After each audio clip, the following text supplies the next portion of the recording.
Hey guys, I'm here playing Slapjack with St. Joseph and Jesus, and I'll be honest, they're not very good.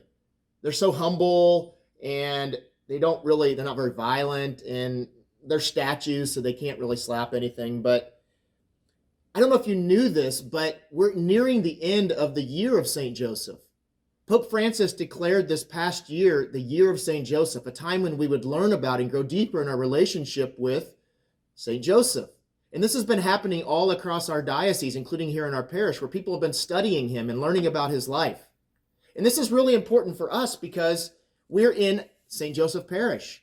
And many of you go to St. Joseph School. Now, even though he doesn't really say a word in the Bible, so many things can be said about St. Joseph. He's the foster father of Jesus. He's the husband of Mary. Other than Mary, he's the greatest saint and holiest person to ever live. God the Father entrusted Joseph with the care of Jesus.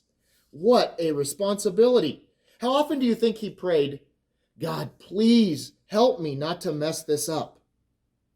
Joseph protected Jesus and Mary and was the head of the Holy Family. On a daily basis, Joseph lived a normal life with the Son of God and the Mother of God. Can you imagine what that would be like? Along with Mary, he taught the Son of God, Jesus, to walk, to talk, to read and write. He showed him how to pray. He watched him play with his friends and grow up as normal kids do. How amazing! Joseph provided for them through his job as a carpenter, teaching Jesus to work with his hands also.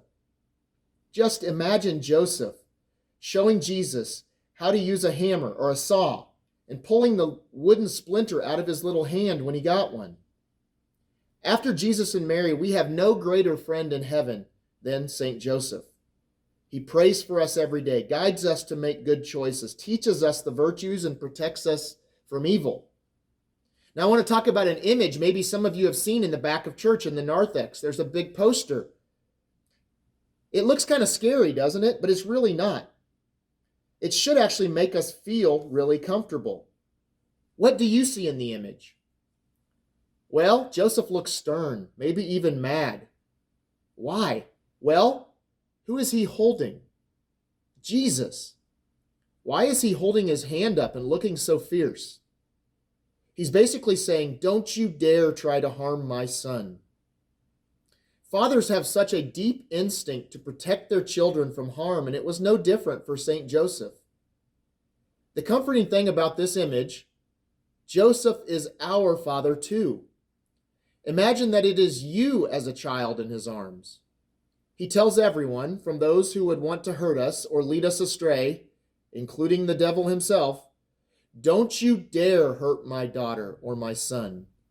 God himself has given me the power to protect them, and I will. How cool is that? Saint Joseph, Jesus' foster father, Mary's husband, loves you personally, not just humanity as a whole. He loves you and knows you individually, whether your name is David or Sophia or Caroline or Logan or Jared. And he's protecting you from evil like a good father. So the next time you're in church, look for this image in the narthex.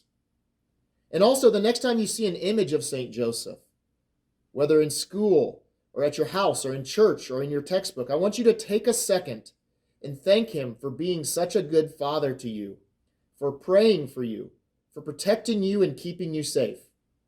What a great patron saint we have here in our school and parish. St. Joseph, pray for us.